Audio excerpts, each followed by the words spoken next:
P3 is a collaboration with Ital Design. Ital Design, ITAL DESIGN. Ital Design Giugiaro, GIUGIRO. Yeah. Primarily because we wanted new ideas. We wanted to have a different perspective, a different view in terms of our new global car. So we were tasked with actually finding the best consultant that would help us to do this. So we ended up with Giugiaro. So they're based in Torino or Turin in Italy. Yeah. So the concept for P3 was to be something global. A global car that would bring Proton to the next level. And it was supposed to be something exciting, as well as to illustrate the new corporate direction and image of our designs. Yeah. It had to be competitive and of course meet all the new regulations that was coming up. Because we know that there are a couple of new ones like pedestrian impact and emissions. So the car had to meet all that requirements also, instead of just looking good. So the theme of P3 was what I would call as timeless design. Timeless design, because it is one which needs to be able to transcend time and not just be trendy at a particular moment. You know how some cars tend to be like really good looking when you first look at it, but after a while you find out there's something wrong with it, or you start to get bored with it after a while. No, we didn't want that for the P3. We wanted something that would grow on you. So when you look at it, and you would appreciate the design of it, and you get more and more affectionate to it as time goes by. Yeah. We didn't want a design that would age too fast. That's the primary design theme, I would say. In terms of the design elements of the car, we looked at all aspects, all perspectives, front, side, rear. If you look at the front, for example, there's a clear illustration of the new corporate look for Proton. We call it a single graphic image. Single graphic. Yeah. So basically, it extends from the left or right or side to side of the headlamps. You will perceive it as one single graphic. You see, that will connect the lamps together with the grille, one continuous line, and you will always have the Proton logo, or top mark we call it, cradled by the Proton wings, which is a chrome bit that you always see. By the Proton wings, yeah, which is the chrome part that you see there. So that image would be our common look for all our cars going forward. In fact, if you look at the Saga FLX, or Saga FL and Exora Bold, we have already started subtly doing that. You can already see it, but we didn't formally announce it. Yes, when they see that this is the Proton look, there's no denying it.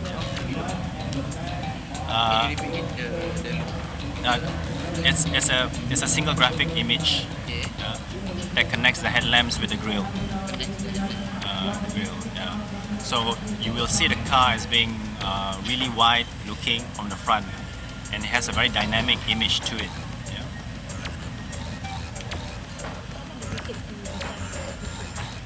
Yeah. That's quite relative, because if you talk in terms of the total project, I think it is safe that we wait for the official comms out for the exact time. But in terms of design, we spent almost a year in Italy. The design team was actually moved. A dedicated design team moved from Malaysia, my studio, to the studios of Ital Design Giugiaro, to work with them, live with them, and really live the life, so that we can understand the global requirements and also learn from them. So I think that's one of the best ways. So we learn how they think, in creating these masterpieces. Yeah.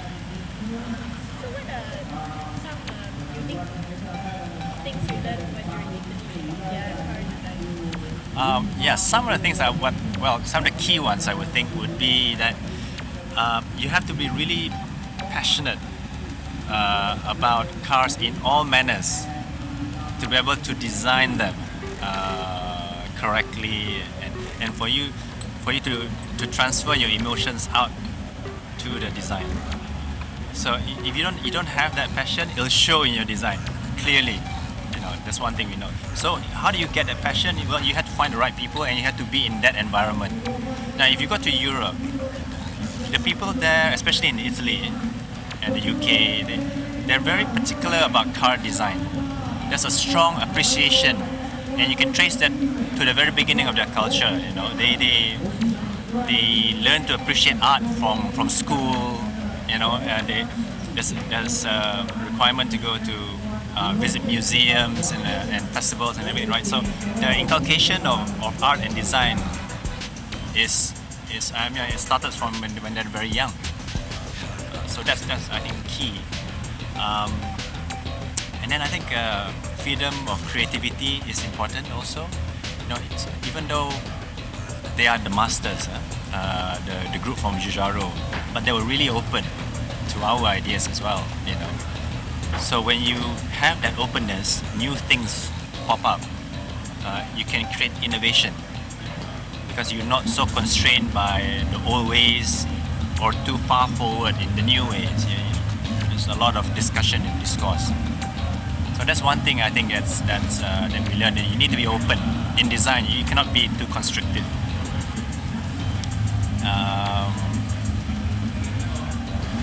I think one thing important also that we learned from them is that engineering and design needs to be quite closely knit for you to be able to make successful designs.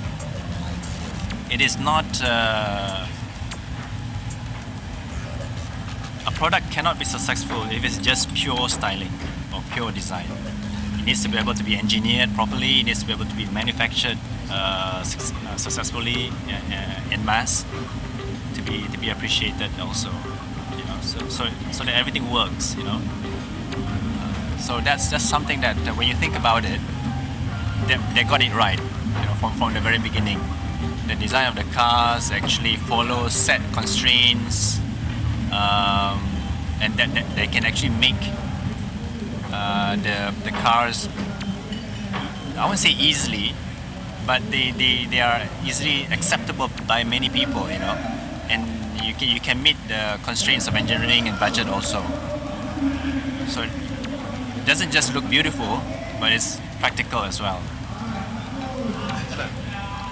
If you look at some of the great car designs like the Golf and cars from Europe, there's a certain look for cars from say Germany. They look strong, they look solid, they look like well built. Whereas Italian, French cars, they look a bit more delicate in terms of even the detail and the proportion. Where do you think what kind of overall proportion and feel that you brought on? The just to reiterate that the Germans are what we call Teutonic design. You know, very typical Germanic forms and structures and proportions. French superfluous. I mean, they're French, so they can do that. Where I see Proton design being Asian, I don't want to lose the Asian roots. We shouldn't strive to be totally like them, whether it's European or Korean. But I think we have our own style, which is sort of like an assimilation of the fantastic proportions of the European cars and the practical nature of the Asian manufacturers like the Japanese. And I think one of the successful case studies that we can look at is actually the Koreans. I think Hyundai, Kia are actually doing that right now. So we have a good reference there already. And I foresee Proton design as being something having more trendy nature in them. As much as we want beautiful proportions, we need to be able to excite the public also. If you have a brand as strong as Mercedes-Benz or BMW, it's different. You can just work on proportions alone, and it look great already. But I think for us, we need to go the extra mile. It needs to be there needs to be a lot more wow factor, I think, in there. Yeah, that's how I see it.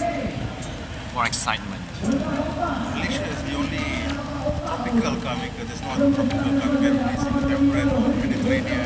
Yeah. What is that something that should be reflected in the way the car looks, the nature, our geographical location, how do you do that? No, I believe that it shouldn't really affect the way it looks, because I think beauty is more than just geographical. I think, yeah. But what's important in what we call it, the car should be tropicalized, or in other words, tropicalization of the car is important. There should be certain qualities of our cars, because of the nature of where we are, that is not available anywhere else. We are working on certain technologies like the CCC, the cabin comfort control, for example, that cools the car significantly faster than any other system in the world. We also have the odor control system that we are working on that can eliminate really strong smells like our synonymous durians. Honestly, I'm not kidding you. We actually have materials that we are working on to implement that would eliminate the smells really quickly. And I think that one car is going to down everything I'm about to say. Yeah. The first one, you can cool the car very Significantly faster. Yes, it's got a seat. technology. Yes, we have a.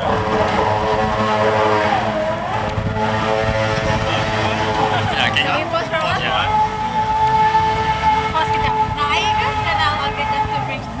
Ais juga panas. These two are good on the it's not in any store. No, we have a research. We have a research group that does advanced research, yeah, and they actually have developed quite a few interesting things. The thing now is that how do we mass produce it? Yeah, it's patented by us, yeah. So I think we have to wait for it for a suitable time, and then you'll see it in most of our cars. Yeah. You know, the Italians are said to be the greatest designers in the world. Is there anything particular in their culture that makes them such great designers? I mean, I have my thoughts. I have my thoughts on that. I think, like I said earlier, they basically live in a life that is that appreciate beauty. Imagine that from the day that they were born. I mean, if you look at children alone, probably like 90% of the world's paintings, the significant ones, are there. So all the great painters of the world is from Italy. The great sculptors, Michelangelo, Da Vinci, it's from Italy. Why? It's because it's in their blood. You know, that I think affects everything from the fashion design up to car design. So that's why we need to live their life to really understand it. So you live here. Yes, we need to write that. I think about in total, we moved about 10 people from my team. Yeah? I mean, we had engineers also, but I don't have their numbers with me. So we had engineers, we had designers, and we had some manufacturing people also. Live there. Yes, in Turin, yeah. I mean, apart from the fact that they have nice buildings and all the great art, is there anything that we can replicate here? Well, at Proton, obviously, you have to look at the car design thing aspect of it. To me, you have to be able to, in terms of design, and the people who are doing the designs must live in an environment that has the qualities that matter over there. For example, freedom of creativity, freedom to innovate, openness, yeah.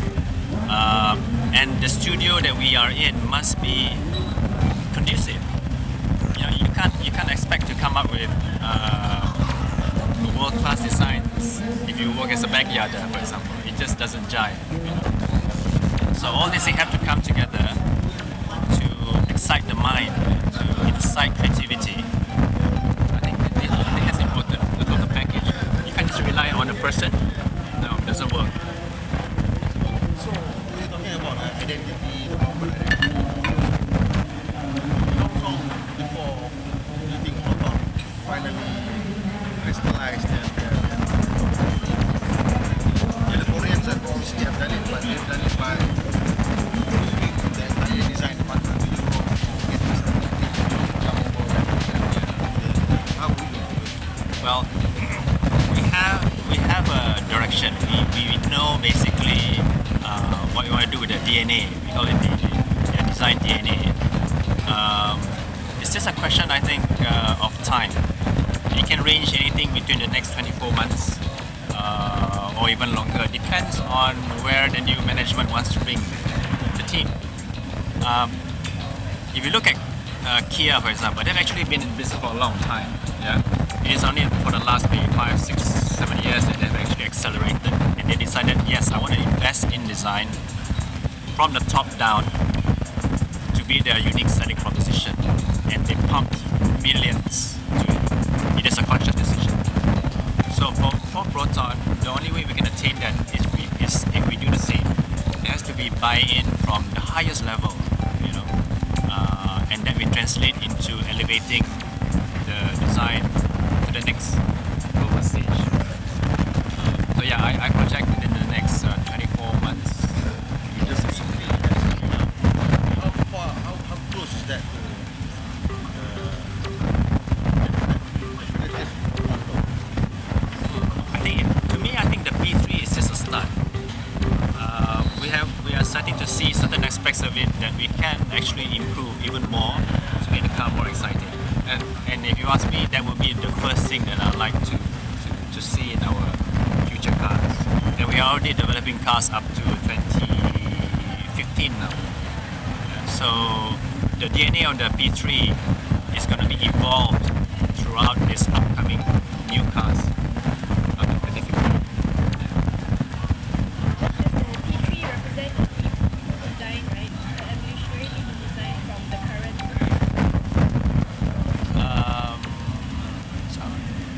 Rephrase that.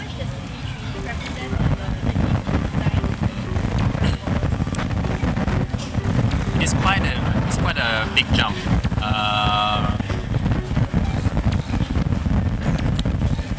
Because of, I think, the way we did the car rather than the language of the car. Obviously, from my earlier mentions, it is about introducing a new corporate look. Yes, that's very true. But you have to remember, it has a lot of its underpinnings carried over from another car. So we have to handle a lot of legacy parts. So we are still constrained a bit. But right now, we are developing the platform for a totally new range of products. So when we're doing that, we have a lot more freedom to create designs which are more radically different and more exciting. Hence why I say the P3 is just a start. Yeah, it's like its foundation, yeah. So the newer ones will definitely be more exciting, more interesting. Yeah. Their design is more exciting. Yeah. If there's one feature of the P3 that you particularly like or like to highlight, what would it be? Well, I've been asked that question many times actually. It's difficult because I think the whole car is just it has a timeless beauty about it. You know, it's like a moving sculpture as a vehicle. But if I had to choose one, I would probably say the silhouette of the car. The silhouette. I have papers here if you need to draw or something to Draw make something? for them to understand single graphic. Show I us. have papers Oh, ready. okay. What this is all about? Okay. Design philosophy. People, I mean, I understand it's going to be below 75k, right? And generally, Malaysian cars, the interior and all, I think that's the stuff. So what do people expect from this new car, the level of quality? There's been a tremendous amount of pencil. There's been a tremendous amount of focus to. I've already talked with people to make sure that we could do it efficiently. So there was already a focus of quality, and we defined very early the gap conditions. We wanted to make the gaps, for example, as tight, as close as possible between the panels, you know. And I think as the project moved along, there have been a lot more focus also down the line to make sure that the quality levels are high. For the interior, the perception of quality is actually the materials that you use. So you will notice in the car, the IP top or pad, we call it, as well as the frequently touched areas, like the door, the top of the door, and where you put your elbow, are all soft touch now. So gone is the hard plastic that you would normally get in our earlier cars. Soft touch. Yeah, soft touch. Yeah. So this feeling of quality, it feels like it's like your home, you know, when you get in the car. So it's no more like you feel like you're in a plastic can. Yeah, so all these things. And also we've added bits of technology here and there. On the meter combi, for example, in the center of the meter, there's a multi-function display that shows you what's going on with the car. You know, so there's a feel of quality there also that makes us on par with our competitors. Yeah. And plush materials, the fabrics that we use are of really high quality, meets all the automotive standards. You know. Yeah. So But you managed to keep costs down because of the efficiency. yeah, we've managed to make the whole process from styling to manufacturing a whole lot more efficient, you know. So I think that translates to the cost savings. Also, we work better now with the vendors. We managed to bring them on board to believe in the new direction that we want to go for. And when you have that cooperation and that belief, you get rid of all the legacy issues that we have in the past. You know, there's more trust to go forwards together. Yeah.